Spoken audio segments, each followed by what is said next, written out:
हमने देखा कि कैसे मोक्ष के देवता केतु ने अपनी दिशाहीन शून्यता से शनिदेव के मार्ग को रोकने का प्रयास किया।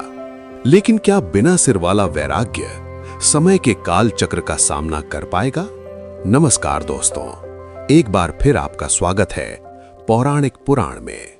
शनिदेव का काल चक्र अंतरिक्ष में अत्यंत धीमी, भारी और अजेय गति से घूमने लगा। केतु के अंधाधुंध और विनाशकारी प्रहार जैसे ही उस काल चक्र के गुरुत्वाकर्षण क्षेत्र में आए, उनकी गति अचानक जड़ होने लगी। केतु की ऊर्जा एक उफनते हुए ज्वालामुखी की तरह थी, जो बिना दिशा के फट रही थी। लेकिन शनिदेव का काल चक्र उस ज्वालामुखी को अपने बर्फीले और शोषक अंधकार में सोखने लगा। केतु की वो आग उबलती हुई पूंछ, जो संसार के हर मोह को काट देना चाहती थी, शनिदेव के अनुशासन और भारीपन के आगे ठिठक गई।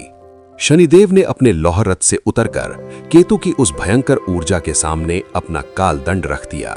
शनिदेव की आवाज उस शून्यता में गूंजी, हे केतु, तुम्हारी ये ऊर्जा अंधा विनाश कर रही है।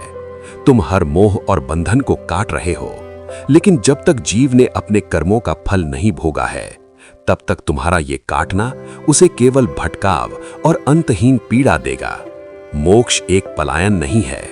जब मनुष्य मेरे कर्म दंड की भट्टी में तपकर शुद्ध हो जाता है, केवल तभी तुम्हारी ये शून्यता उसे परम आनंद यानी मोक्ष दे सकती है। शनिदेव के इन दार्शनिक शब्दों ने केतु की अंधी और हिंसक ऊर्जा को शांत कर दिया। केतु, जिसके पास मस्तिष्क नहीं था, उसे पहली बार शनिदेव के अनुशासन रूपी मस्तिष्क का आश्रय मिला। केतु की वो भयंकर पूंछ शनिदेव के चरणों में नतमस्तक हो गई। केतु ने बिना शब्दों के अपनी मानसिक तरंगों से शनिदेव का आधिपत्य स्वीकार कर लिया और कहा, हे कर्म फलदाता, आज से मेरा ये वैराग्य अंधेपन से मुक्त हुआ।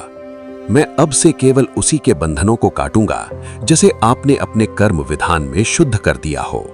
मेरा मोक्ष अब आपके न्याय के अधीन है। ज्योतिष शास्त्र के अनुसार जब जन्म कुंडली में शनि यानी कर्म और केतु यानी मोक्ष का ये रहस्यमयी मिलन होता है, तो व्यक्ति का सांसारिक जीवन अत्यंत कठोर और संघर्षपूर्ण हो जाता है। लेकिन यही वो महायोग है जो मनुष्य को असीम पीड़ा से निकालकर संसार का सबसे महान संत, तपस्वी या आध्यात्मिक गुरु बना देता है। शनिदेव ने केतु को आशीर्वाद दिया और नवग्रह मंडल में ये अटल सत्य स्थापित हो गया कि बिना शनि के केतु का द्वार कभी नहीं खुल सकता।